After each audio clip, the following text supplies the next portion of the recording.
What are you sick of explaining?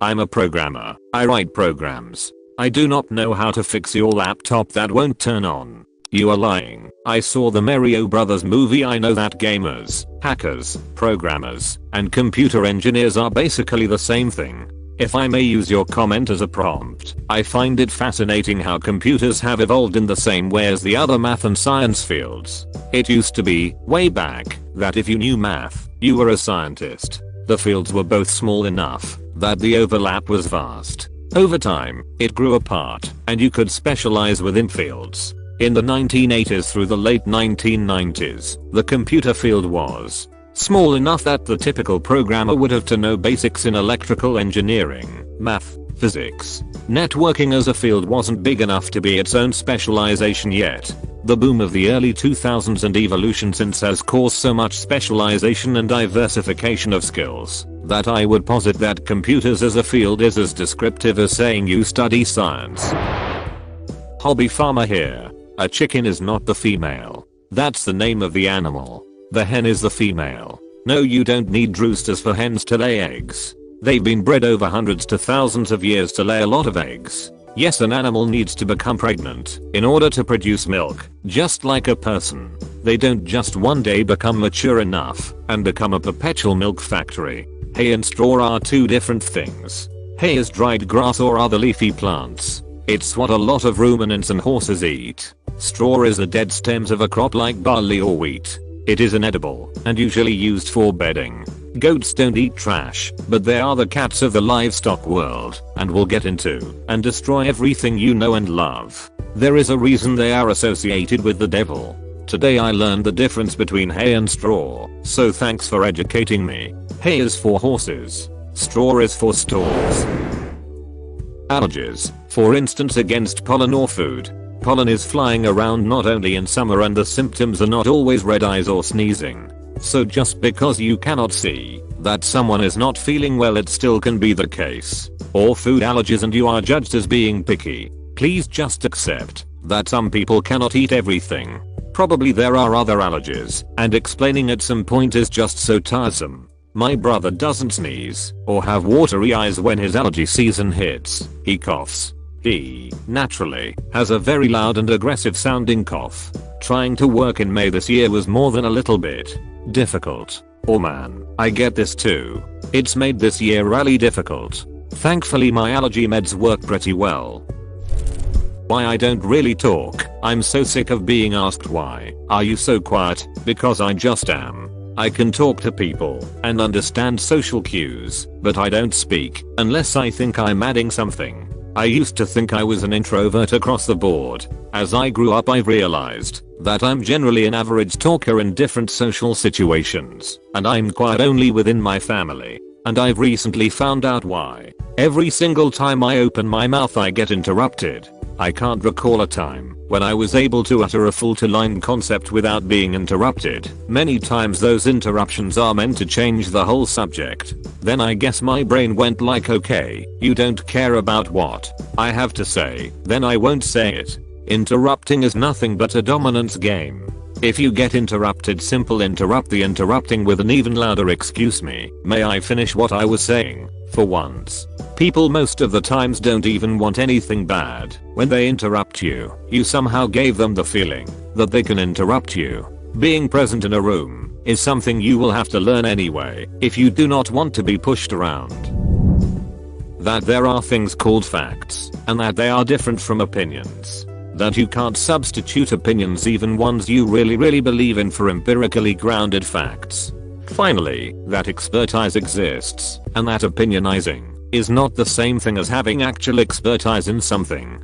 And all of this might mean that your views might not be as valid as someone else's who possesses actual expertise in a given area. Don't feel bad, or that you have been slighted in those circumstances. Those times are learning opportunities. Take advantage of them. Learn something from someone who is an expert. Challenge your assumptions and grow a little. The issue is you can find all sorts of facts on the internet without knowing anything about the research methods or if there is a bias involved. I mean, how often do you see factual data coming out that doesn't match? Seems often nowadays. This is true. It raises a host of related problems, and is why I tend to talk about both facts and expertise, except that I'm tired of talking about it. That a clean work environment will, even marginally, make you wanna be there more. I'm constantly the only person at my job that cleans, organizes, and makes sure things are where they're supposed to be. I come in, and of course it's dirty, but I clean it, because the people after me didn't make the mess, and I believe we all deserve to have a clean workspace. Simple concept. But if for whatever reason it's not clean at the end of my shift, they grumble and groan. Well, help me. We can all be slightly happier at work if you just do like a teeny tiny bit more than the bare minimum. I work in a small store. We are around 6 to 7 people per shift. Between manager, salespeople, security guy, storage guy and expensive items specialist. We have a lunchroom almost fully equipped, literally just need the stove. We have everything else you can find in a house kitchen, and a huge trash can. Some people can be seated at the table and take the crumbs and throws them to the floor. Being next to the freaking trash can is just so disencouraging to try to make the place feel nice for a moment. I stopped cleaning the microwave or the fridge a while ago. I just take care of my space and barely go to the lunchroom for coffee and back to my place, so I don't have to clean it, not even for me anymore. I once had an entry-level job at a large company that had a break room with coffee and a large fridge at each end of each floor in each building. So lots and lots of fridges. The fridge in our break room was the most disgusting thing I'd ever seen. There were spills that had never been cleaned up, green stuff growing on the back wall, moldy crumbs stuck in stuff that used from containers that had been in the fridge for years. Every once in a while I'd see someone throw out a bunch of old lunches and containers from the front of the fridge so they could put their lunch box in, but nobody wanted to dig into the back or in the drawers. This went on, and it made me sick to put my lunch in there, but we had to eat lunch on site, so we had no option. I'd been killing myself working a side job on the weekends, trying to make ends meet. One day my supervisor asked if I could come in on the weekend for a few hours and he'd pay me overtime. I jumped at the chance and asked, while I'm at it, can I get paid for cleaning that disgusting fridge? It's a real health hazard. He said, good idea. The custodians say it's not part of their contract and no one else is willing to do it. It took me over 2 hours to completely clean and sanitize that thing. One of the grossest things I've ever done, but hey, I was getting paid time and a half instead of the minimum wage my weekend job paid. On Monday, when people came in to get their morning coffee and put their lunch away, they would just stand there in amazement. The entire break room smelled clean and fresh, and people were so thrilled to see the empty and gleaming fridge. Word got around, and people from other departments asked if I would clean their fridge too, and pretty soon I was spending every Saturday cleaning fridges. They were all just as bad, but once I got all of them done it was time to start over again. But from then on the work was easy. I just had to do a regular cleaning, like you do at home, and I could have some days off because I got paid enough on Saturday. Don't know why I'm telling this story, I just hadn't thought about this in a long time.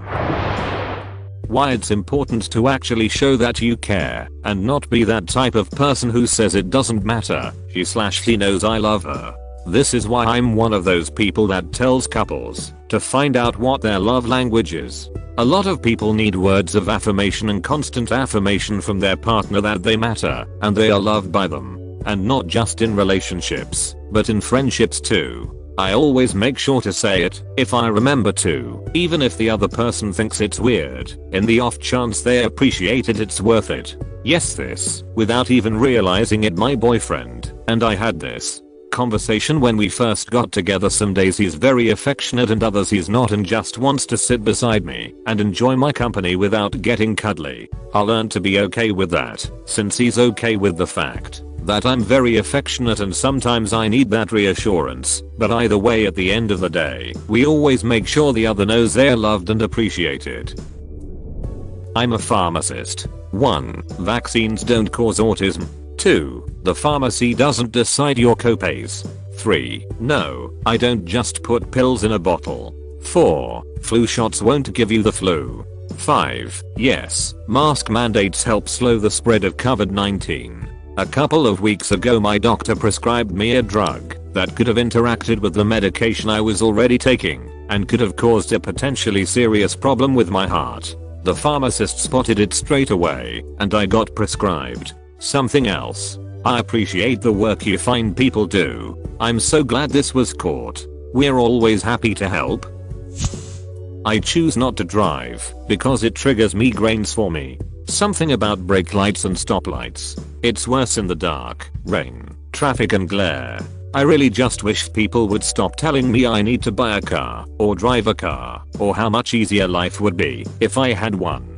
I have my license. I can drive if I want to, but to be honest, it's not worth the 3 days of vomiting in pain and 4 days in bed after. Stop asking when I'll buy a car. Well crap, I'm really sorry you have to deal with that. Migraines are an absolute pain. Mostly only last a day for me with feeling crappy the next day, so 3 or 4 is super rough, and I hope that your body chemistry just decides to change one day and be fine with it. Did once have a 336-hour straight migraine, not a typo, and kept having to explain what a migraine is while feeling like dying. It now annoys me an unreasonable degree when people say I have migraine and then just continue doing what they're doing, and I'm tired of explaining what migraines actually are now. Why I don't want kids. It's even harder to explain this as a woman. So many people make an assumption that you will never find purpose or be happy in the long run without kids. I'm in my mid-20s and I can't even move out of my parents' house yet. What makes you think I can pop out a couple kids soon and be just fine? My dad told that because I don't know what to study at uni I should just get married and have children now, then have kids later. I'm only 21, hate kids, but sure suggest going into debt with kids and then later, whenever that is, again with university sure. I'm also unemployed and can't move into my own place. But baby making? Yeah, cause there's space in the womb aisle. Totally have unwanted children for the giggles. I don't know why he never asks my brother who has a good job and actually wants children. Like lots, maybe it's cause he still sees me as a feeble female and still thinks my only purpose is to be a slave to your husband and a mother. If I explain to anyone I don't want kids it'll be you don't know that. Yes I do, Karen. I know that I don't want to be pregnant. If I change my mind I'll just adopt FFS. Then my old teacher told me to make sure not to do harm my reproductive ability because he knows all about how some jobs shouldn't be for women. I don't have kids because I don't want to, and that should be a good enough reason. Asking someone why they don't have kids should be treated as a sensitive question. What if you don't have kids because you had multiple miscarriages? Or you have fertility problems? And even if those aren't true, why is not wanting kids such a crime? No, grandma, I don't want to destroy the environment by having 11 kids like you did. Some people simply just shouldn't be parents too. I agree that it's stunningly insensitive to ask why someone has no children. There could be some very tragic reasons why. On the other hand, there are some who will assume that someone deserves pity when in fact they opted out on purpose and are happy with that choice. We all need to just let other people's legal lifestyle choices be their own deal, unless they ask for our input.